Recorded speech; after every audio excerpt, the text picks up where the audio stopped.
Olá, muito boa tarde. Seja bem-vindo a Mundo Record News desta terça-feira informativa. Estados Unidos já tem um novo pedido de impeachment contra o presidente Donald Trump, que é acusado de incitar violência contra o governo americano na ação que resulta na invasão a Capitólio na semana passada. 5 pessoas morrem, incluindo um policial do Congresso americano. A acusação formalizada pela oposição na Câmara é o primeiro passo do processo. O documento de 4 páginas pede que o presidente Donald Trump seja julgado por incitação à insurreição, ou seja, por estimular a multidão à rebelião no dia 6 de janeiro. O documento aponta que no discurso, horas antes da invasão, Trump voltou a dizer, sem provar, que houve fraude nas eleições e que incentivou as pessoas a tomar o Congresso, onde acontecia uma sessão para certificar a vitória do democrata Joe Biden. O pedido de impeachment deve ser analisado e levado à votação na quarta-feira na Câmara. Se aprovado, o julgamento segue para o Senado. A votação pode acontecer até depois de Biden tomar posse no dia 20. Donald Trump está prestes a ser o primeiro presidente da história dos Estados Unidos a sofrer 2 processos de impeachment. No primeiro, em 2019, ele foi absolvido no Senado e tinha forte apoio dos americanos. Na época, apenas 40% da população era a favor do processo. Mas desta vez, uma pesquisa aponta que 56% dos americanos querem que Trump seja removido do cargo, mesmo faltando 9 dias para o fim do mandato. Além de tudo isso, o processo tem outra penalidade. Trump poderia ser impedido de concorrer novamente à presidência. Mas isso ainda dependeria de uma votação por maioria simples, mesmo depois da condenação. E nesse momento, Donald Trump e Casa Branca ainda que pronuncia. Além de pedido de impeachment, congressistas democratas do partido de Joe Biden tentam usar emenda para força retirada de Trump. Olha, a gente está falando aí da emenda 25, que trata da capacidade do presidente americano em exercer as suas funções. Essa emenda já vem sendo discutida desde a semana passada, mas hoje, durante uma sessão na Câmara, foi rejeitada pelos republicanos. Mesmo assim, a emenda volta a ser discutida em uma nova sessão. O presidente eleito Joe Biden foi questionado sobre a segurança na posse que acontece no dia 20.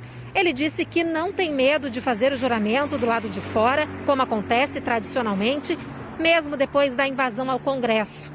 E o FBI, a Polícia Federal Americana, alerta para protestos armados que estão sendo planejados para os próximos dias em todos os estados americanos. Enquanto isso, na Europa, governos da Alemanha e de França condenam decisões de grandes empresas de tecnologia que fecham contas de Donald Trump.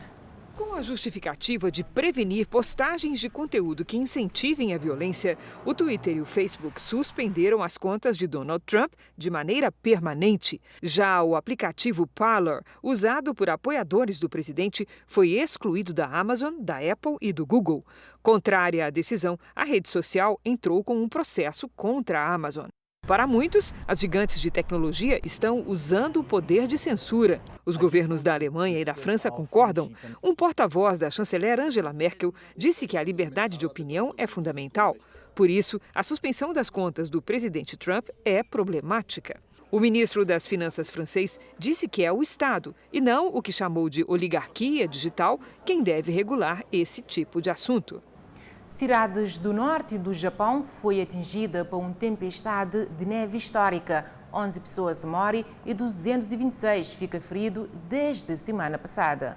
Pois é, a agência de meteorologia japonesa informou que essa neve vai chegar até aqui na capital já nas próximas horas, mas com menos intensidade. As autoridades do país emitiram um alerta para algumas cidades que podem esperar 3 vezes mais neve que o normal. Equipes de resgate foram acionadas para socorrer motoristas depois que pelo menos 1.000 veículos acabaram presos em estradas e rodovias. Em Toyama, a nevasca danificou até as redes elétricas. Também teve recorde de neve na Espanha. A tempestade prejudicou a distribuição da vacina da Moderna em Madrid. E as autoridades anunciaram o envio de comboios para agilizar o transporte das doses. Por lá, as temperaturas poderão chegar até 10 graus negativos.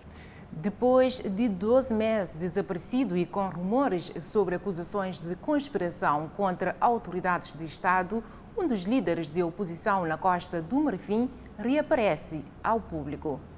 Após seu ato de desaparecimento de 2 meses, que muitos especularam ter ocorrido à luz das acusações de conspiração contra a autoridade do Estado, feitas contra ele em novembro do ano passado, o ex-ministro é um dos principais líderes da oposição na Costa do Marfim. Finalmente reapareceu.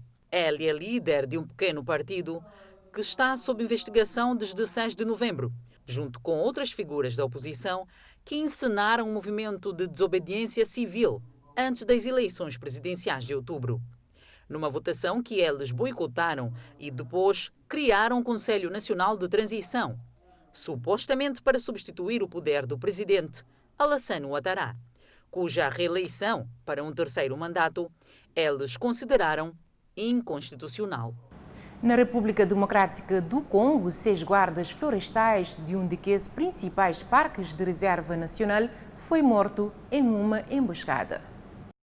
O número de mortos, de acordo com as autoridades locais, é de 6.